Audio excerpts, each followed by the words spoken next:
एक एक चिट्ठी है मेरे पास सर, 1 मिनट में रुक रहा हूं आपको। ये है मुस्लिम काउंसिल फॉर ब्रिटेन, ये देखिए इसको अगर हम जूम कर पाए, इसमें तो लिखा गया कि इसके लिए जो जिम्मेदार है वो हिंदुत्व एक्सट्रीमिज्म है लेसिस्टर में और हिंदुओं पर कार्रवाई हो। ये चिट्ठी है मुस्लिम काउंसिल ऑफ ब्रिटेन। जो आरजू जी कह रही है कि कट्टरपंथियों पर एक्शन लेने की बजाय ये तो कह रहे हैं हिंदुओं को पकड़ो, अंदर डालो हिंदुओं को वहां पर। राजेश्वर जी क्या हो रहा है, आप बता दीजिए ग्राउंड पर। ये बात से मैं सहमत नहीं हूं, क्योंकि यहाँ जब लेस्टर की जो बातें हुई, लेस्टर के अंदर जब गणेश चतुर्थी का त्योहार था, वहां सबसे पहले जहां गणेश जी स्थापन थे वहां अंडे फेंके गए। पहली बात वहां से स्टार्ट हुई। तो इसके बाद जो हिंदू कम्युनिटी थी और हिंदू कम्युनिटी है, उन्होंने कहा कि भाई इस तरह का नहीं होना चाहिए। तो इस चीज को और आगे बढ़ा करके मंदिर के ऊपर अटैक करना, मंदिर की ध्वजा तोड़ना, मंदिर की ध्वजा को पूर्ण रूप से उसको वहां से हटाना, पुलिस के सामने ये सब घटना होने के बाद पुलिस ने पूर्ण रूप से निर्णय लिया। मेरी पुलिस के साथ भी मीटिंग, लेस्टर पुलिस के साथ भी हुई, स्कॉटलैंड यार्ड पुलिस के साथ भी मीटिंग हुई कि भाई इसके ऊपर पूर्ण रूप से स्ट्रिक्टली इसके ऊपर आप एक्शन लीजिए, नंबर 1। दूसरी बात, इसके ऊपर एक्शन अगर नहीं लिया जाता है तो ये बात बढ़ेगी। आज लेस्टर है, कल बर्मिंघम है, फिर लंदन है, वेम्बली, हैरो, साउथहोल, सब धीरे धीरे इस चीज का बढ़ावा होगा। तो इस चीज को स्टॉप करने के लिए या तो आध्यात्मिक गुरु जो है, उनके जो भी आध्यात्मिक गुरु है, वो अपने अनुयायी को संदेश दे कि ऐसा कार्य धर्म के स्थान पे नहीं करे। एक तो ये बात। दूसरी बात ये है कि अगर इतना भी कहने के बावजूद नहीं माने तो फिर या तो फिर वहां से उसके धर्म गुरु उनको वहां से हटा दे, या तो सरकार को बोले भाई इनको डिपोर्ट करे, या तो रहे। मगर जो इंग्लैंड का शांति का वातावरण है, वो शांति का वातावरण को भंग करने का किसी का भी अधिकार नहीं है। संगीत रागी, एक मिनट, देवकीनंदन ठाकुर जी, संगीत रागी। हाँ, पहले संगीत रागी बोली, फिर मैं तारिक फतेह साहब आ रहा हूं, मुझे 1 मिनट दीजिए। बोलिए आप संगीत रागी। बहुत सुन रहा था, पैनलिस्ट को सुना। ये चाह रहे हैं कि ये समझ में नहीं आ रहा है। देखिए, इस्लामिक रेडिकलिज्म कोविड के कीड़े जैसी है।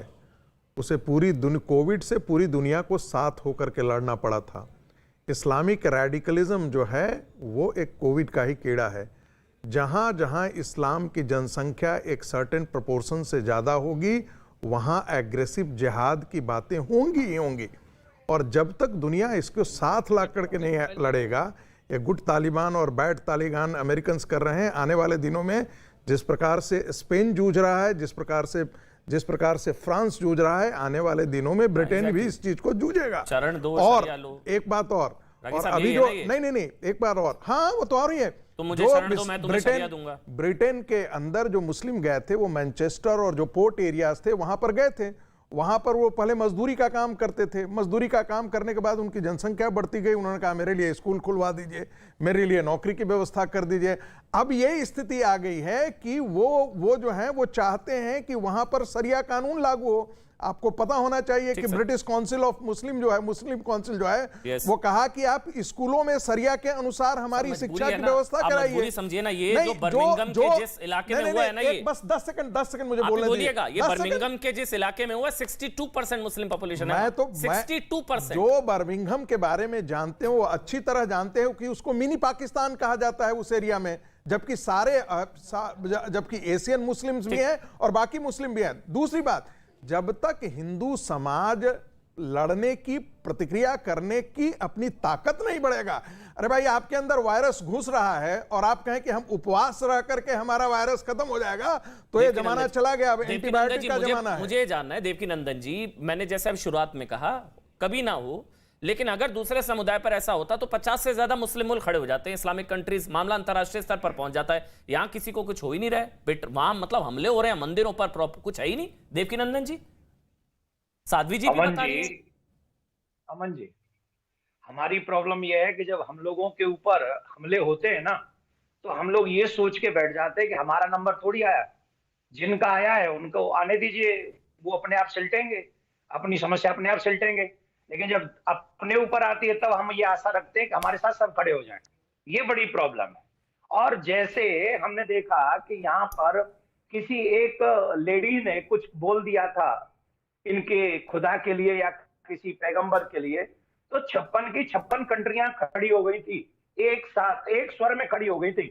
दुर्भाग्य ये है कि एक धर्म प्रचारक का प्रोग्राम कैंसिल कर दिया जाता है और ब्रिटेन जो अपने आप को लोकतांत्रिक देश समझता है, वहां उन लोगों के जिनका बहुमत अधिक है, जिनकी संख्या अधिक है, उनके प्रेशर में आके, उनके दबाव में आकर वो प्रोग्राम कैंसिल करते हैं, मंदिरों पर हमला होता है, भगवा झंडा जलाया जाता है, इसके बावजूद भी किसी के कान पे जू नहीं रेंगते। और हमारे देश में इतनी पार्टियां हैं, कोई पार्टी ये नहीं कहती कि हमारे हिंदुओं के साथ में इंग्लैंड में बुरा हो रहा है, और ये तब तक बुरा होता रहेगा जब तक हम एक स्वर में एक साथ नहीं लड़ेंगे।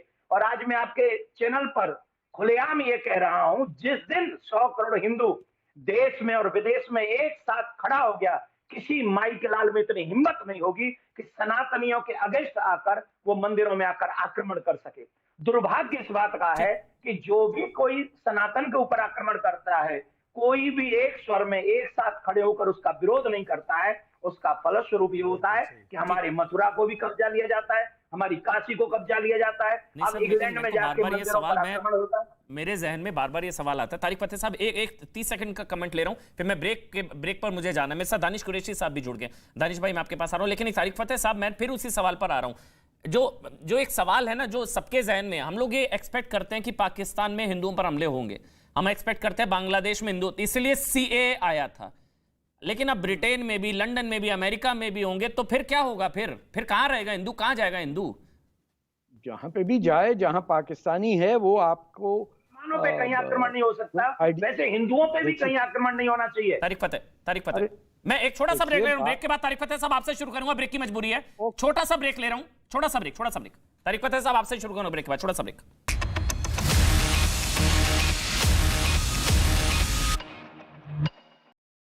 जो भी डॉगी है वो मास्क लगा